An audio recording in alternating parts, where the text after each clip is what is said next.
नमस्कार दोस्तों, आपका स्वागत है संदीप इलेक्ट्रॉनिक्स में। आज के इस वीडियो में हम समझने वाले हैं एक बहुत ही ज़रूरी और हर SMPS में मिलने वाला पार्ट TL431। TL431 ये क्या है, कैसे काम करता है, SMPS में इसका रोल क्या है, आउटपुट वोल्टेज कैसे सेट होता है, टेस्टिंग कैसे करें, सब कुछ सीखेंगे। सब कुछ आसान भाषा में स्टेप स्टेप बाय स्टेप सीखेंगे। तो चलिए शुरू करते हैं। पहले बताते हैं ये TL431 होता क्या है। मैं बता रहा हूँ TL431 एक प्रोग्रामेबल शंट रेगुलेटर है। इसे आप एक एडजस्टेबल जीनर डायोड भी कह सकते हैं। जैसे जीनर डायोड होता है, सेम ऐसे ही एडजस्टेबल जीनर डायोड बोल सकते हैं इसको। इसके अंदर एक फिक्स 2.5 वोल्ट का रेफरेंस वोल्टेज होता है। बस इतना ध्यान रखिए। इसका डेटा शीट मैंने प्रिंट नहीं किया हुआ है क्योंकि 76 पेज का था। आप डाउनलोड करके आप देख सकते हैं। उसमें इसके अंदर फिक्स 2.5 वोल्ट का रेफरेंस वोल्टेज रहता है। इसके अंदर फिक्स 2.5 वोल्ट का रेफरेंस वोल्टेज होता है।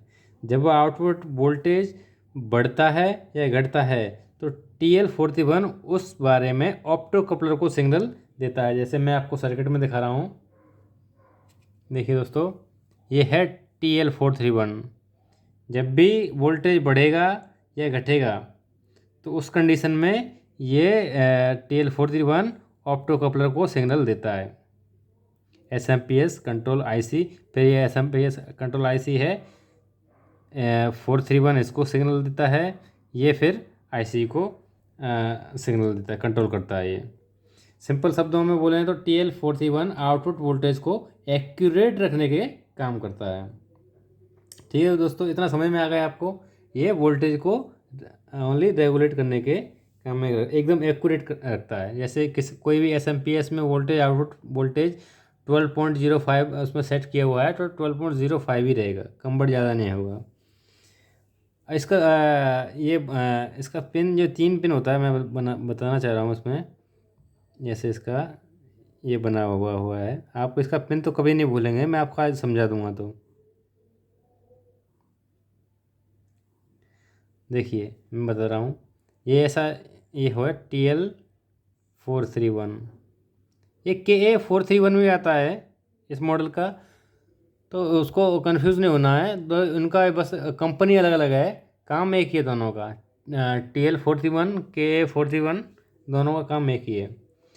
तो इनका जैसे जैसे आपका ये पकड़े हुए हैं, ये फ्लैट साइड जिस साइड में है, इस साइड में देखिए ये फ्लैट साइड है इसका, और पीछे राउंड शेप है। तो जैसे हमारे साइड में जैसे फ्लैट साइड है, उसके लेफ्ट साइड से शुरू करेंगे तो RAC मान लीजिए। ट्रेन टिकट होता है RAC, उसको आप ध्यान में रख लीजिए, RAC, बस इतना ध्यान रख लीजिए। इसका 3 पिन होता है, RAC इतना ध्यान रख लीजिए। जैसे हम हाथ में पकड़ेंगे छोटा सा, ये TL431 को छोटा सा है, इसको बस ध्यान में रख लीजिए कि इसका पिन RAC होता है। R for reference, A for anode, C for cathode. ये कभी नहीं भूलेंगे आप। RAC हमेशा ध्यान रखना। अगर सामने से आप पकड़े हैं TL431 को तो ये कभी नहीं भूलेंगे। R for reference, A for anode. Reference voltage कितना है मैंने बताया आपको, 2.5 वोल्टेज फिक्स है। 2.5 वोल्टेज इसमें फिक्स है। ये इसका हो गया, तीनों लेग हो गया। यहीं से आउटपुट पिन, यहीं से ऑप्टो कपलर को ड्राइव करती है कैथोड से। देखिए आपको कैथोड में दिखा रहा हूँ, इसमें मैंने मार्किंग भी किया हुआ है। देखिए दोस्तों, ये है हमारा TL431 रेफरेंस। ऐसे पकड़ेंगे तो इस साइड में आ रहा है रेफरेंस, तो ये इस साइड में आ जाएगा। देखिए ये हुआ है रेफरेंस, मैंने लिखा हुआ है, मार्कर से लिख दिया है, आपको देखो दिखाई दे रहा हो तो।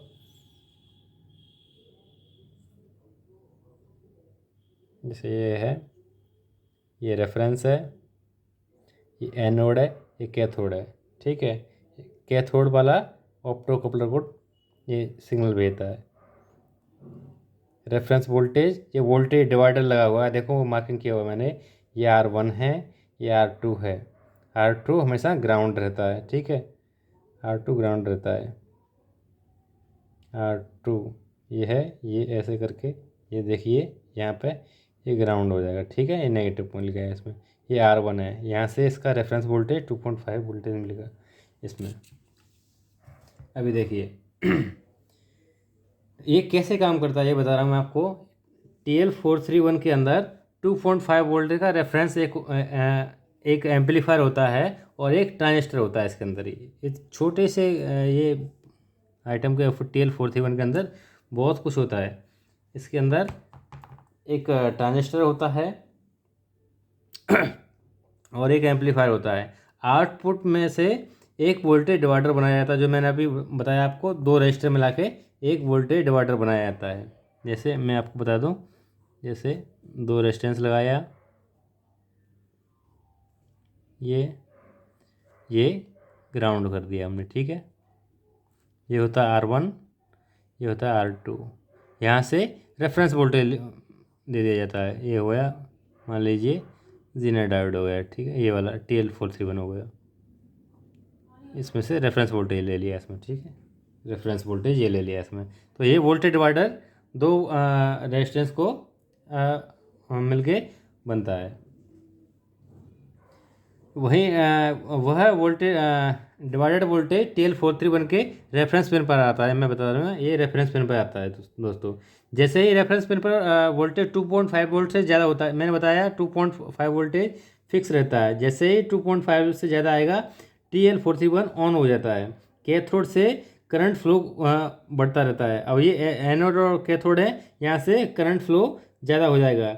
SMPS कंट्रोलर PWM को कम कर देता है। देखिए जैसे वोल्टेज ज़्यादा हो गया, इस पर वोल्टेज ज़्यादा हो गया, ये ऑप्टो कपलर को ये सिग्नल भेज देगा। तो फिर IC यहाँ पे वोल्टेज ज़्यादा हुआ तब यहाँ पे भेजा, 2.5 वोल्ट से ज़्यादा हुआ तब ये ऑप्टो कपलर को सिग्नल दिया, ये IC को बोलेगा सिग्नल वोल्टेज ज़्यादा हो गया, थोड़ा कम करो। तो ये स्विचिंग को थोड़ा कम कर देगा, तो वोल्टेज फिर से कंट्रोल हो जाता है, आउटपुट वोल्टेज नॉर्मल हो जाएगा। फिर उसके बाद इसे इसको ऑटोमेटिक वोल्टेज रेगुलेशन भी कहते हैं इसको। और SMPS फीडबैक में ये TL431 का रोल क्या है, TL431 का इसमें पूरे सर्किट में क्या रोल है इसका, तो इसको क्या बोलते हैं, इसका प्रोसेस क्या है। SMPS में TL431 प्लस ऑप्टो कपलर मिलकर आउटपुट को स्टेबल रखने का काम करते हैं। इसमें ये TL431 और ऑप्टो कपलर जो आउटपुट वोल्टेज आता है इसमें, जैसे इसका ये सप्लाई है 24 वोल्ट का है, लेकिन ये बैटरी चार्जर है तो 27 वोल्टेज इसमें सेट किया हुआ है। तो इसको मतलब 27 वोल्ट को सेट करने के लिए ये TL431 और ऑप्टो कपलर मिलकर आउटपुट वोल्टेज को स्टेबल रखते हैं। आउटपुट वोल्टेज देखो आउटपुट वोल्टेज, उसके बाद ये रजिस्टर डिवाइडर आउटपुट वोल्टेज हो गया, ये डिवाइडर नेटवर्क हो गया, वोल्टेज डिवाइडर R1 और R2, ये वाला R1 है, ये वाला R2 है। देखो मैं बता रहा हूँ, ये वाला R1 है, ये वाला R2 है, सॉरी ये वाला R1 है, ये वाला R2 है, और ये है TL431, ठीक है। Reference pin, reference voltage 2.5 volt से अधिक TL431 ऑन हो जाएगा। मैं फिर बता रहा हूँ, ऑप्टो कपलर कंडक्ट हो जाएगा, कंट्रोलर IC को हाई फीडबैक मिलता रहेगा। ये फीडबैक IC को देगा कि वोल्टेज ज़्यादा हो गया है, आप कम कीजिए। अगर 2.5 वोल्ट से ज़्यादा हो जाता है तो ये इसका है काम।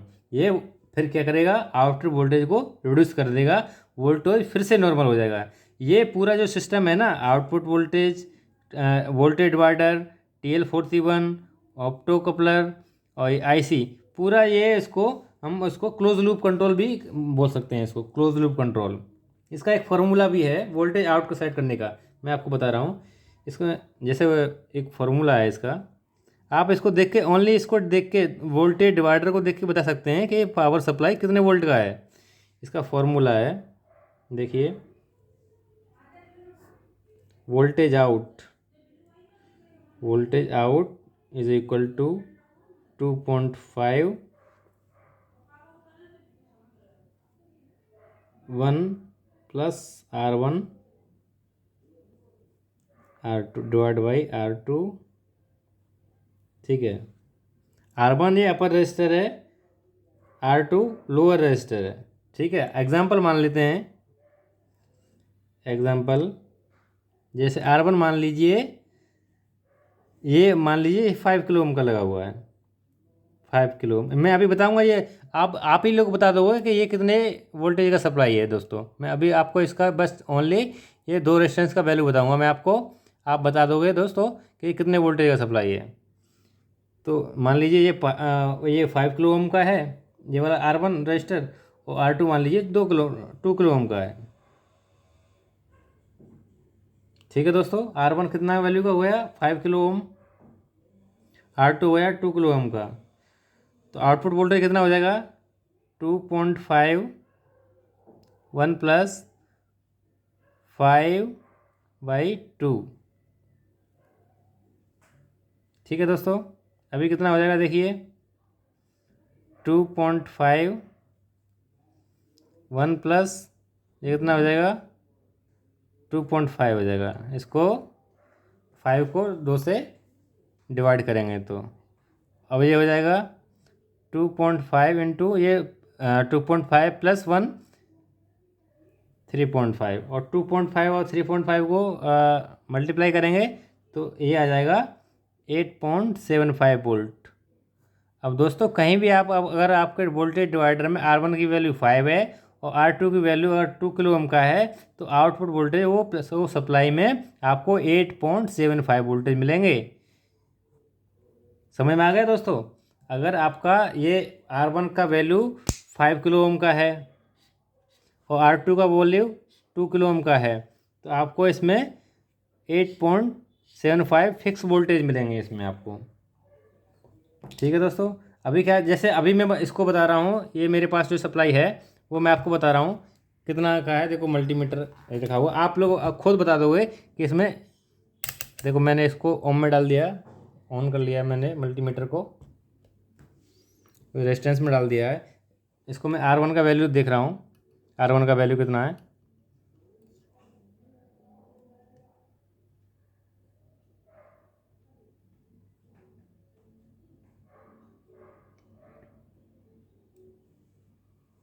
देखिए 11 पॉइंट कुछ आ रहा है, स्टेबल नहीं आ रहा है।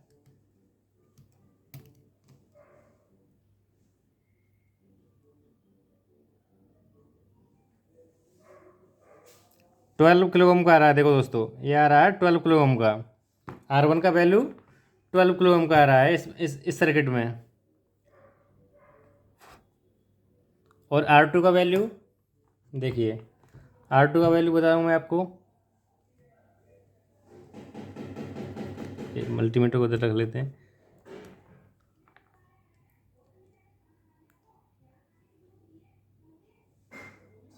देखिए दोस्तों ये आ रहा है 0.9 किलो ओम, मतलब 1 किलो ओम का इसमें ये रेजिस्टेंस है। अब बताइए दोस्तों ये कितने वोल्टेज का सप्लाई है, ये वाला ये हुआ है 1 किलो ओम, जो मैंने अपनी अभी आपको सप्लाई दिखाया वो कितने आउटपुट वोल्टेज कितना होगा, आप कमेंट करके बताइए प्लीज़। देखिए मैं बताता हूँ इस फॉर्मूले के हिसाब से, ये फिक्स रहेगा, इसका रेफरेंस वोल्टेज 2.5 फिक्स है। 2.5 1 प्लस R1 का वैल्यू कितना रखा हमने, इसमें कितना लगा हुआ है 12 किलो ओम का लगा हुआ है। R2 कितने किलो ओम का लगा हुआ है 1 किलो ओम का।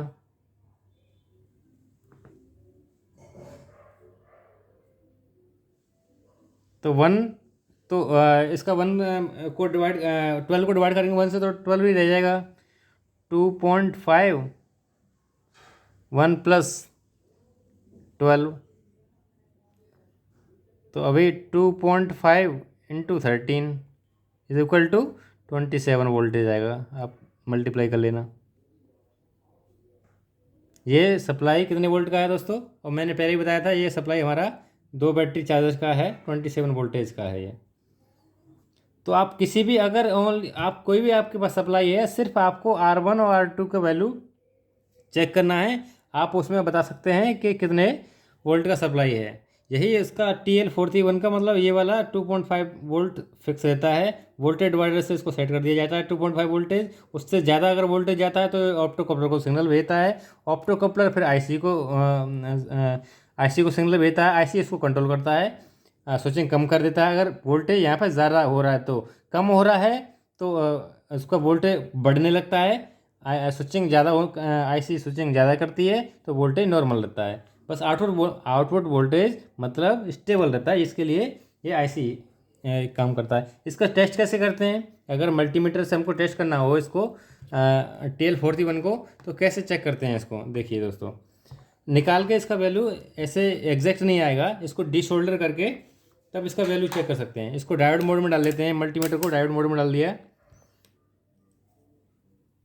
उसके बाद इसको कैथोड से एनोड में 0.6 से 0.7 वोल्टेज मिलना चाहिए। इसमें कोई सप्लाई नहीं लगाना है, इसमें सिर्फ आपको कैथोड से एनोड में, आपको मल्टीमीटर दिखाई दे रहा होगा। अभी ये एग्जैक्ट वैल्यू शायद नहीं आए क्योंकि ये सर्किट में लगा हुआ है। देखिए कैथोड से एनोड में लगा दिया मैंने, देखिए 0.6 आ रहा है। उसको चेक करने का तरीका यही है, इसको कैथोड से एनोड में लगाने पर 0.6 से 0.7 वोल्ट आना चाहिए। और अगर रिवर्स करके लगाते हैं तो ओपन लूप दिखाना चाहिए।